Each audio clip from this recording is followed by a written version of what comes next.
अवैस अहमद की solo paintings की नुमाइश रिवाइवर्स गैलरी गुलबर्ग में जारी है। नुमाइश में अवैस अहमद की 31 मुंतखब पेंटिंग्स हैं। मोहतरमा सारा अंजुम ने बड़ी फनकारों और आर्ट के चाहने वालों का इस्तकबाल किया।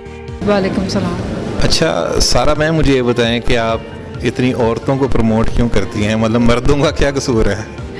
आर्टिस्ट ज़्यादा इंटरेस्टेड ही औरतों में, वो बनाते ही ज़्यादा हैं। But last we did Malang series, उसमें सारे मलंग थे, आदमी थे सारे।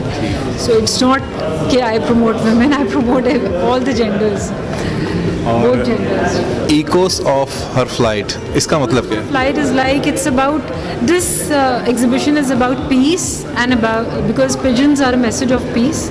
So pigeons is exhibition में एक major role है pigeons का। आप देख रहे होंगे half of the paintings are based on pigeons. तो echoes of a flight is like कि अंदर जो एक इंसान की आवाज़ होती है, उसकी अंदर की आवाज़, and then pigeons, उसको हमने mix करके एक टाइटल दिया इकोस ऑफ हर फ्लाइट। तो आप समझती हैं कि हमारे माशरे में मतलब कि जो वुमेन्स उनके राइट पूरे नहीं मिलते उनको? हमारे यहाँ मुझे लगता है बहुत अच्छे तरीके से रह रही हैं औरतें। जितनी इज़्ज़त हमारे यहाँ कहीं भी नहीं है। हमारे यहाँ तो रिस्पेक्ट होती है औरतों की। मुझे तो लगता है हमारे यहाँ बहुत अच्छा।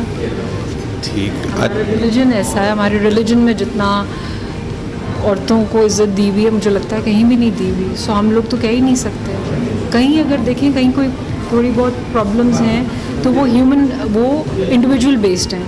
But otherwise if you see home environments and everybody, तो women are given due respect and they are given lot of place in the house and everywhere around. और आर्ट से रिलेटेड मुझे बताएं कि पाकिस्तान में इसका कितना स्कोप है और बाहर के जो ममालिक हैं इंटरनेशनली इसको कितनी पजीराई मिलती है? देखिए इंटरनेशनली ऑब्वियसली ज़्यादा है, बट ओवर द इयर्स यहाँ पे भी लोगों को अवेयरनेस हो गई है और galleries are playing a very major role in promoting art. Because galleries ना हो तो आर्टिस्ट का तो किसी को भी ना पता चले।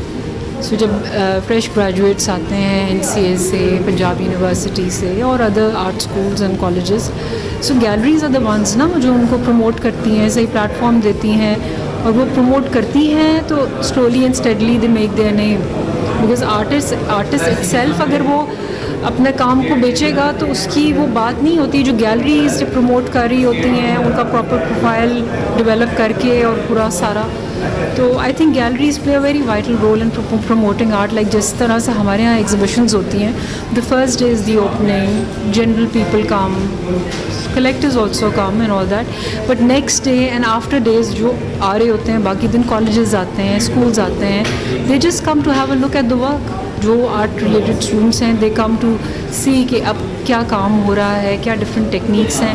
अब ये जो exhibition हमने इस वक्त curate किया है, इसमें artist ने बहुत layers पे काम किया हुआ है। इसके पुराने काम से अब काम में 90% चेंज आ गया है, बिकॉज़ ये सारा काम बहुत लेयर्स में हुआ है और नाइफ वर्क के साथ हुआ है। As you see the very thick strokes in the painting, and इसको बिल्कुल एक उसने अपनी टेक्निक में ही बिल्कुल चेंज कर दिया टेक्निक को ही in this exhibition. So overall बहुत अच्छा रिस्पॉन्स है। I hope people will love it and I welcome all the art lovers, students and all the people who are interested in art to come and have a look at the exhibition.